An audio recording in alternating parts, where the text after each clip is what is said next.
Hello, everyone. Welcome to the Betting Life Show brought to you by Fantasy Life. I am Matthew Freedman, Matt F. the Oracle. This week on Wednesday and Thursday, we have the NBA draft in New York, and here to break it down is Anthony Amico, a.k.a. Amixta on social. You can find his work at Establish the Run. Anthony, how's it going?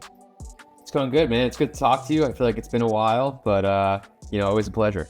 Yeah, it has been a while. The road of his days.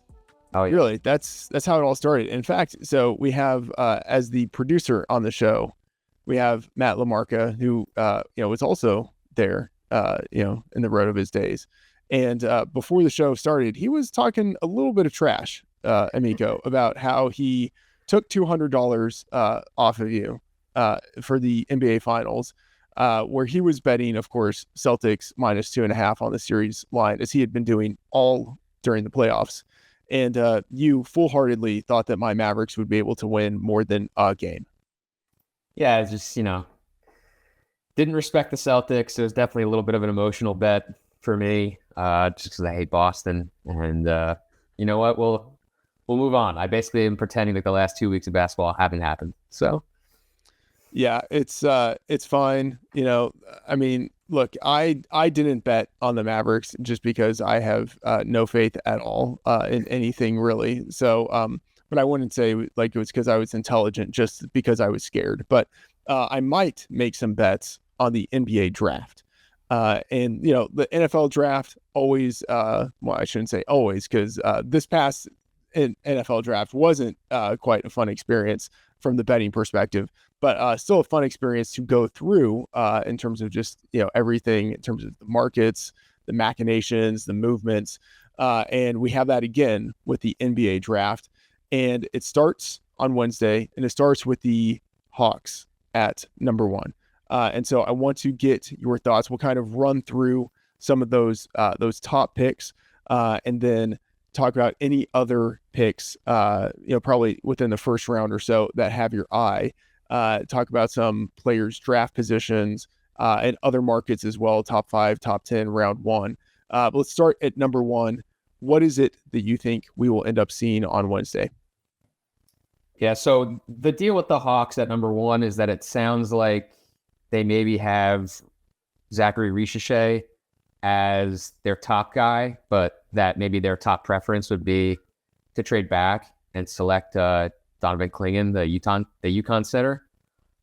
So that's kind of where the market is. I mean, those are the top 2 guys in the odds. I definitely don't think I would be laying the minus 250 on Risacher, just because there's just a lot that can happen here. I think the machinations are really interesting because, while they maybe want to move back and get Clingan, he's been a bit of a popular name with teams like Memphis and Portland, maybe talking about coming up to draft him. So it seems like maybe a risky proposition to try to move back for them. And it kind of puts them in a spot where they have to really decide, like, is this the guy we want? Do we like Clingan enough to just take him one? And I think that that's at least enough uncertainty for me to stay away from betting this. Alex Sarr is plus 600 at DraftKings to go first. And I think that he might be closer to like a consensus top player, but he has not worked out for Atlanta. Atlanta's a little bit of a mess in terms of like their management. Like they have Landry Fields, the owner's like son is involved, the coach is involved. The coach supposedly is who really likes Clingan. So it just seems kind of messy, and I think I'm kind of staying away from a betting perspective, but I would imagine this is going to be Risacher or Clingan. Yeah, I know nothing about these markets. I will just say, all that I know is just based on reading mock drafts and kind of paying attention to the people who are in the streets betting these, what they have said. If I had to bet anything right now, it would be Clingan. I'm seeing that number plus 270 at DraftKings. I would not be laying the heavy juice at this point. But again, I'm probably not going to be betting this market, but if I were betting it, Clingan at the plus odds, that would be the way that I am looking. On the board at number 2, you have the Washington Wizards, and Sarr, you just talked about him a little bit there. He is a big favorite to go number 2 at minus 650. that feels incredibly steep. But what are your thoughts? Yeah, it's steep, but I think it's probably right. Like I mentioned, he's not working out for Atlanta. Sarr is Bill Duffy client. Bill Duffy is kind of notorious for trying to manipulate his guys to go to where would be good for them instead of like just as high as possible in the draft. He was the guy who represented Chet Holmgren a couple of years ago and got him to go to Oklahoma City instead of Orlando. So some similarities here. I think with that, Sarr wants to be a 4. And I think that that's part of the calculation here too, because Atlanta would play him at the 5. He's kind of like a stretch big in like the Jaren Jackson Jr. mold. So I think he envisions himself in that kind of positioning as a 4. And obviously Washington has just like minutes to go around. They have shots to go around. Like it's just a really good spot if you're trying to set yourself up for a second contract. And I think that that's kind of what they're thinking. So, I really don't think you can kind of bet anything here unless you're expecting Washington to move up to 1. But if you're them, you're probably thinking you never have to do that. So I think that this is probably set correctly. All right, looking at number 3, and I'll just say one thing that's kind of interesting about this market. So we have at number 3, you have Houston Rockets with a pick that originally belonged to Brooklyn. Looking at the market here, you have Reed Shepherd minus 160 at DraftKings is the favorite, and then you have Donovan Clingan at plus 350. Normally I think that in NBA drafts, it's not as if teams always draft according to need. I think more often they will draft kind of according to the talent of what's on the board. And I think it's kind of telling that Clingan, even though he's plus 270 for the number 1 pick, right? He's not at all a favorite in the number 2 market. He's 16-1 in the number 2 market. And in the number 3 market, he's not the front runner either. And so there's kind of like this feeling, I'm looking at Donovan Clingan of like, what is going on with him as a prospect? Like there's some uncertainty with him here, but what are you thinking with the number 3 pick? Yeah, I mean, we have like total mock consensus from all like the sharp insiders that this is Reed Shepherd. And yet the price is still only minus 160. I think a big part of that is that the Rockets have been pretty clear that they would be comfortable to move off of this pick completely. Whether it's to, acquire like a good player straight up. I know that they've looked into like Mikal Bridges and a couple other players that they probably can't get for this pick just because of the quality of the draft class. Mark Stein has also reported that they've been in contact with Memphis and that maybe there's a trade in the works that would send the number 3 pick to the Grizzlies for Marcus Smart and the 9th pick. And it sounds like teams coming up more than likely are again, trying to target Clingan. He's a very, very popular name. So I think that if I was going to bet this, I would probably be looking more on the Clingan side just because you're trying to gauge like how likely this trade is. I mean, I actually still think it's possible that if Houston stayed here, they could just take him. Kind of depends on how they view him alongside Alperen Şengün. But he would be like their rim protector. Şengün really doesn't play much defense. So there's a lot of outs here, I think, at this spot. So if I was going to bet something, it would be Clingan plus 350. But again, just keep note of the fact that Reed Shepherd has been like the consensus at this spot. All right, looking at number 4, the Spurs are really interesting because they have their pick at number 4, and then they have the pick from Toronto at number 8. So it feels like there are kind of multiple ways that they could go, whether they just keep those picks, whether they trade up, trade down, but they have some flexibility. What are your thoughts with the Spurs here at number 4? Yeah, they're another team that has trade options. Obviously, having the 2 picks, there's been some talk that maybe they would trade up to number 1 to try and get Risacher, maybe even a bigger trade in which they would get Trae Young. They're going to have some options probably with what they have, and I think the fact that they have Wemby has them in a position where they really want to accelerate that timeline a little bit. Like they want to get better right away. They're not playing the long game like a Washington is, or these teams at the very, very top. So Steph Castle is the favorite. He's plus 160. But I think that maybe the interesting way to play this, and this has moved a bunch, but I think both Clingan and Risacher on DraftKings, and maybe you can find better numbers elsewhere, but they're both 5-1. Again, like there's some possibility of a trade here in the Clingan spot. And there's a chance that Risacher just goes forth. If the Hawks ended up taking Clingan 1, you get Clingan 1, you get Sar 2, and then 3 is kind of up in the air. Like, I don't really think that it's a lock that it would be Risacher. It could be, again, Reed Shepherd, who's kind of that mock consensus. It could be another player. So there's a chance that Risacher just actually falls to 4. Again, it kind of speaks to the class that there's not really strong like tier breaks here. Like this top group it can kind of go in any order. So, I think Risacher is probably my favorite bet. But I can see Clingan also at 5-1, I think being fairly reasonable. Okay, you mentioned Wemby and how that could impact the timeline or the aggressiveness with which San Antonio acts. It also might impact a little bit like the type of player that they would look to draft. Do you have any thoughts on how Wemby might impact like exactly who it is that they target at number 4? I mean, I guess I'm thinking that they want someone with that pick that's going to come in and contribute. Like, they're not going to take someone who looks like more of a project, like a Cody Williams or someone like that. I think that they would love to get their hands on like a Shepherd or Risacher, Matas Buzelis, I think would be a good fit there. Dalton Knecht. These are all kinds of guys that can come in and just be a part of their rotation right away. So I Steph Castle is again like a favorite there, and I think he can help a lot also. But these like saloon guys, Ron Holland, Cody Williams, like I don't really see them taking that kind of a player. All right, at number 5, you have the Detroit Pistons. And it feels like this is a pretty open market here in terms of what could happen. But what are your thoughts on number 5? Yeah, Matas Buzelis is the favorite, plus 110. There's been a lot of really strong connections made here. I think primarily because his agent, Tellem, is, I want to say he's the son of the GM or someone in the front office. Like there's a really like direct relationship there.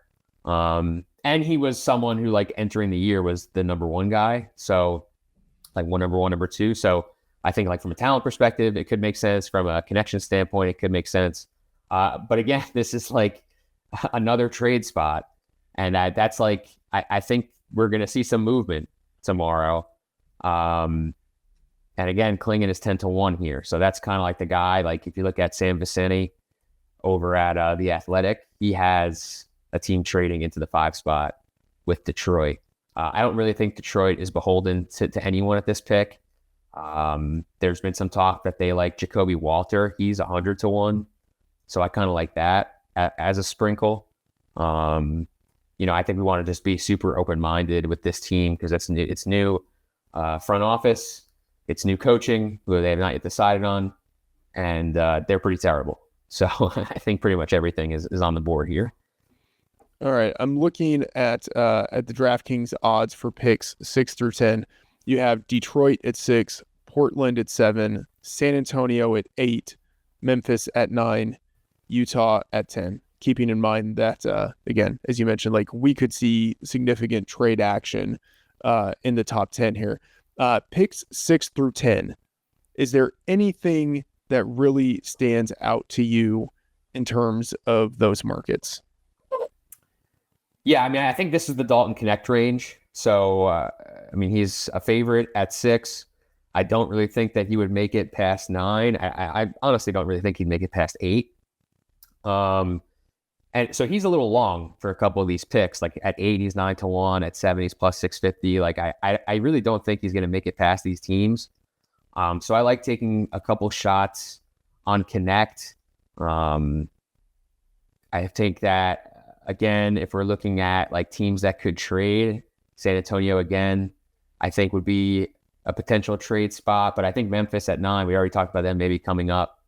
For Clingan, I certainly think that they can make a move here to get in front of Portland. It sounds like them and Portland maybe are interested in some of the same players, Cody Williams, Knecht, Clingan. So again, I think if you're kind of looking at that, maybe that 6th spot is a place where you want to put some bets in, anticipating a trade. So this is, again, like, this is a range where I think we're going to see Knecht. I think we're going to see probably Cody Williams go in this 6 to 10 range. If Buzelis has not gone yet, he'll go in this range. I think 7 is probably Klingan's floor. He's not going to make it past Portland. They seem super interested in him. And then it's just a matter of what happens at like 9 and 10, where, Memphis, Devin Carter is the favorite there. His dad is on the staff at Memphis. So again, there's a strong connection there where if they hold that pick, they could end up taking him. And then at 10, Utah is like, they can do whatever they want. Like, the cupboard is pretty empty there. There's some talk that they could be comfortable with taking someone like a Nikola Topic, who has an ACL injury, probably is like going to not even play this year. And that would allow them to be in better position for next year's class, which is like way, way, way better. Like, I would say the 25 and the 26 class are exceptional. So if you can be a big part of that, I think that's desirable. And obviously Utah doesn't really have much else to play for. So, I think Utah taking more of like a project type player at 10 versus someone who can help them right away. That's where I'd be looking, Topic, Saloon, someone like that. So it feels like generally across the board, but especially in this range, pick 6 through 10, the market is geared primarily towards the teams that own the current picks. And that makes sense. Because, even though we think trades will happen, it is always likeliest that the team currently holding the pick ends up making the pick. But we do know that there will be chaos.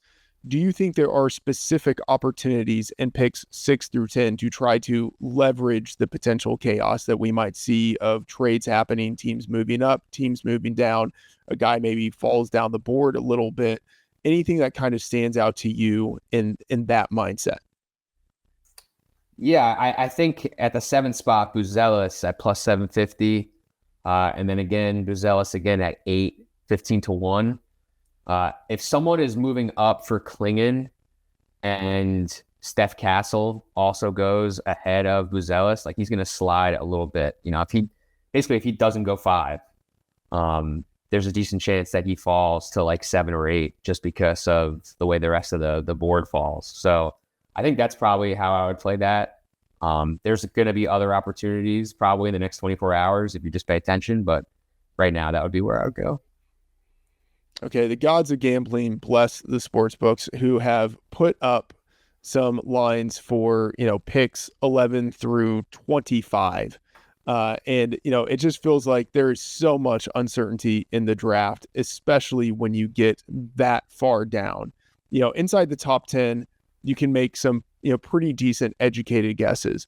Outside of the top 10, randomness just tends to reign. And so are there any picks that stand out in terms of these specific markets, picks 11, 12, 13, going all the way down? Anything in those markets that stands out to you?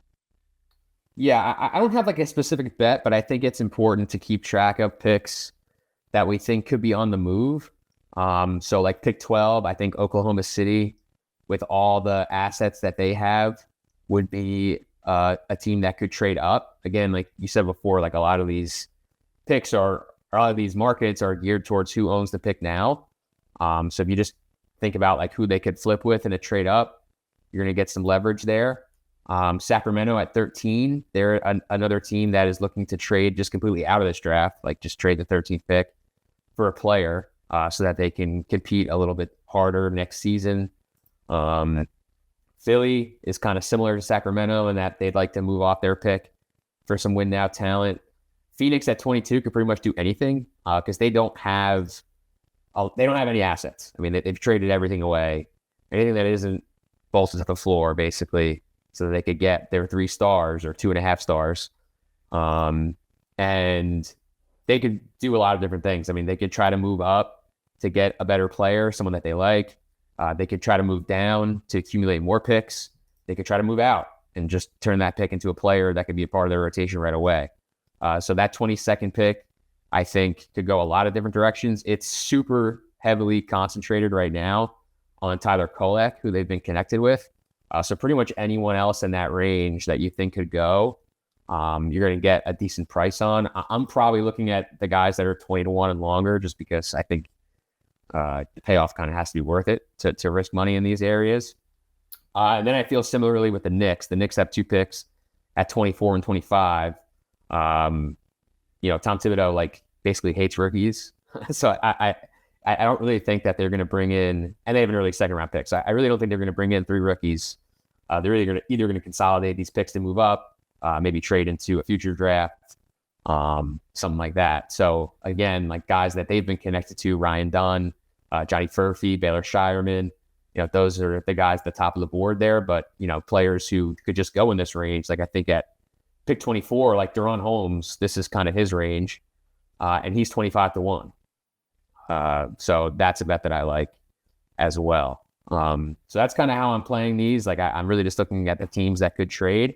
I think that actually the traders have done a good job of pricing these decently for the teams that currently hold those picks, but the teams that they could trade with, that's where you're going to get your edge. All right. So hat tip to us for going this far into the show without mentioning the name Bronny James. But of course, he does have a player position draft prop. Like, is he going to go over or under pick 49.5? That is his line. And these draft position props, those tend to be, especially with the NFL draft, kind of more my bread and butter. Where I think it's like easier to kind of leverage information is out there. And these are basically threshold type of bets.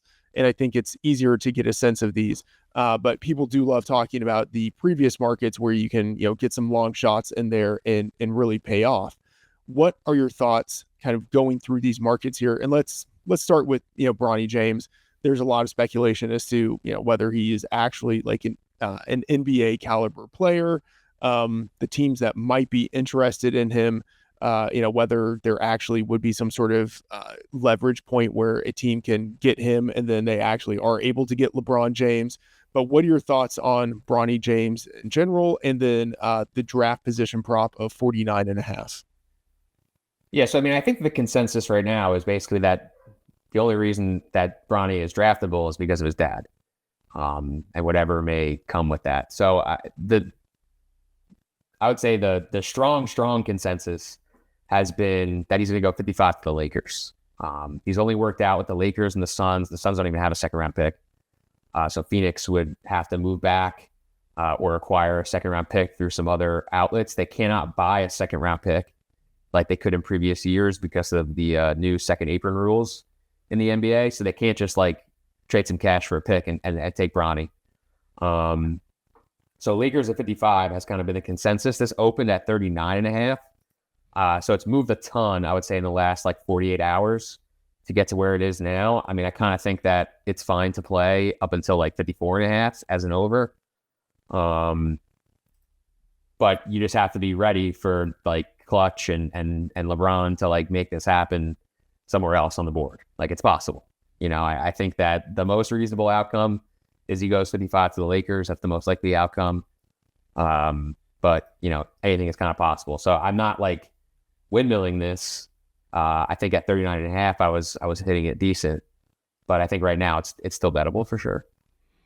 All right. So looking in the outline that we have here, the players who catch your eye within the draft position market. The first one is Dalton Knecht. Over under 8.5. The over is juiced to plus 125, the under to minus 160. And just a reminder for people who are newer to the draft prop markets, the under of 8.5 would mean picks 1 through 8, not anything that is underneath that in terms of like picks 9 to whatever. So under is picks 1 through 8. What are your thoughts on this market? Yeah, I love the under for Knecht.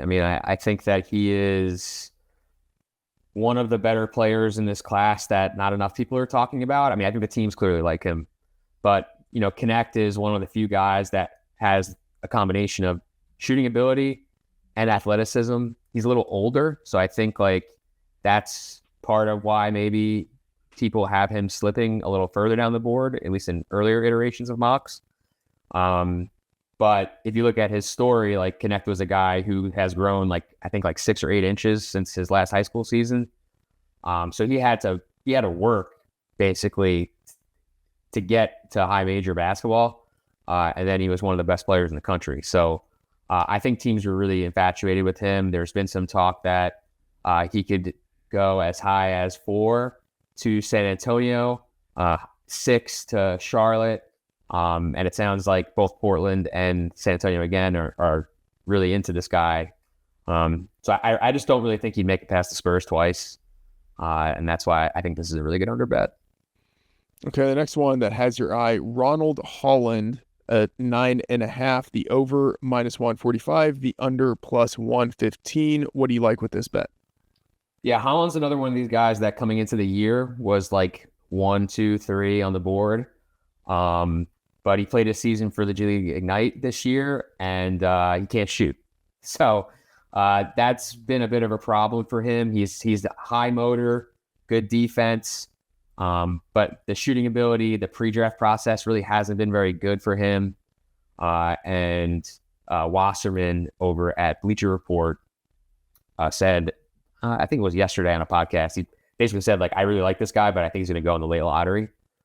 So depending on how you interpret that, I would assume that that's probably in the teens. So I believe that over is good here. All right, the next one, looking at Isaiah Collier, over 18.5 is juiced heavily to -170, the under +130. What do you like on this one? Yeah, this is an over for me. I mean, Collier at early points in the college basketball season was someone that could have maybe even gone with the first overall pick. But again, this is another guy who can't really shoot. He missed some time for injury. He's not super big. So all the reporting has said that teams just don't really know what to do with this guy. They don't really know where he fits. So just looking at all the insider mocks, the highest he's even going in those is 20. It sounds like he has a really wide range. If he did go in the lottery, I guess it would shock me just because he has talent. But it sounds like most people are expecting him to fall into the 20s, which means we still have a little bit of room here on this number. All right, and then finally with the draft position props, Tyler Smith over 27.5 is juiced to -155. The under is +120. You like the over here, I believe. Yeah, this is another G League guy. So he has some length, he can shoot, but he just seems to be kind of falling down the board. It doesn't sound like, you start to get, I guess a better way to think about it is you start to get into these later portions of the draft, and those are the good teams. So they end up being very picky about who they want. That's where you're going to see some promises or a player that they really just want to get into their building, into their rotation. It just doesn't sound like Tyler Smith is that guy. He's not even in the first round in some of the mocks. So I think late 20s, early 30s is probably his range. So I think that this over-under kind of represents the top portion of his range, and I think we have some room to run here on the over. All right, a couple of kind of theoretical questions. There was one point in the market for the NFL draft where I was noticing that it was basically impossible for all of the offensive linemen to hit the unders on their props, just because of how the market was set. It was set as if all of these guys were going to go early, and it was just kind of reading the tea leaves of certain things. It would have been impossible for that to happen. Have you found when looking at the draft position props that there are certain areas to where it's just there's it's not possible for all of these players to go under the numbers that are set for them in the market? Have you sort of noticed any sort of structural exploitative edge in terms of just how these markets have been created? Not really, just because I think the position matters so little in the NBA. So it's and I think that this class in particular, there's so much variance that their ranges all overlap with a lot of these guys. So, maybe it's true that just en masse, that Knecht, Clingan, Buzelis, Topic, like they can't all go under, right? But like I don't really see an advantage there because I still have to kind of bet on the singular player, and it's just not. I don't have someone that I'm like, oh well, this is clearly the guy that's going to fall. Yeah. All right, and then another question. I remember in the NFL draft, there was, and granted, there can be a lot of groupthink in the echo chamber with everyone kind of looking at each other's mock drafts, and then consensus starts to form, and maybe it's not really representative of reality. But there were certain points in the NFL draft where you could kind of draw the line of these guys are definitely in the first round. Yeah, and I remember you have a great article that you do every year where you kind of go through and you're kind of putting percentages of these are the guys I think are in the first round. You can sort of draw a line. These are the guys who are in round one. These are the guys who are on the borderline.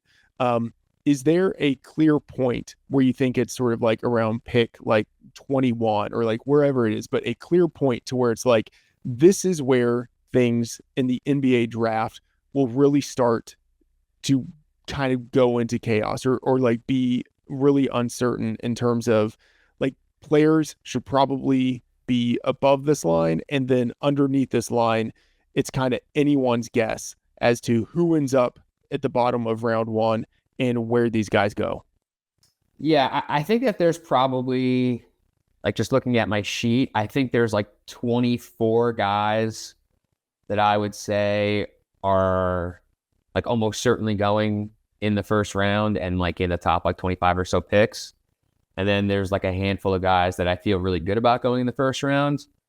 And then there's like a bunch of guys that have a chance. So I think this actually tends to be pretty tight on the NBA side of things. So again, like 24, 25 guys, 2 or 3 like highly likely guys, and then kind of the rest. All right. So there are markets looking at DraftKings now where you can bet on whether a guy will be drafted in the first round. Also, you can bet on whether a guy will go in the top 10, the top 5.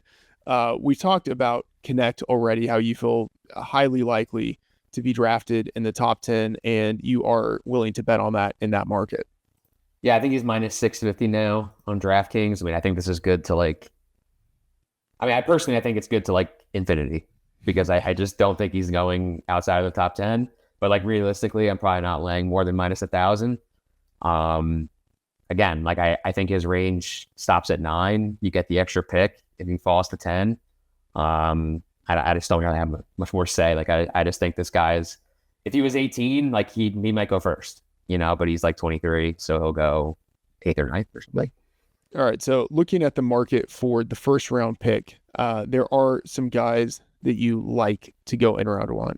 Terrence Shannon, right now, looking at DraftKings, minus 180. Baylor Shireman, minus 175. And then Cam Christie, who is a little bit further down the board at plus 220. What is it that you like about these guys?